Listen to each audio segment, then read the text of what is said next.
పరమాచార్యుల వారిలో ఉన్నటువంటి గొప్పతనం ఏమిటో తెలుసా అండి? 13 సంవత్సరాల వయస్సులో ఆయన కొత్తగా పీఠాధిపత్యం స్వీకరిస్తే మొట్టమొదటి రోజున చంద్రమౌళీశ్వరారాధన చెయ్యడం కోసమని వెళ్ళారు. వెళ్ళి యోగలింగానికి అభిషేకం చేస్తున్నారు.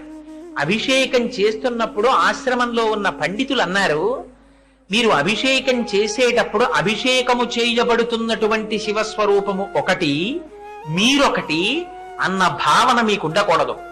రెండూ ఒకటే అన్న భావనతో మీరు అభిషేకం చెయ్యాలన్నారు. అంటే చంద్రశేఖరేంద్ర సరస్వతి స్వామి వారు పండితుల వంక తిరిగి అన్నారు, అభిషేకము చేస్తున్నప్పుడే ఆ భావన ఉండాలా? అన్ని కాలముల యందు ఉండవలసిన భావన అదే కదా అన్నారు. పండితులకి తల తిరిగిపోయింది. 13 ఏళ్ల పిల్లాడు, మిషనరీ స్కూల్ నుంచి వచ్చిన పిల్లాడా ఈ పిల్లాడు? మనం చెప్పినది ఏమిటి, ఆ పిల్లాడు చెప్తున్నది ఏమిటి? అంటే ఎంత అద్వైత స్థితిలో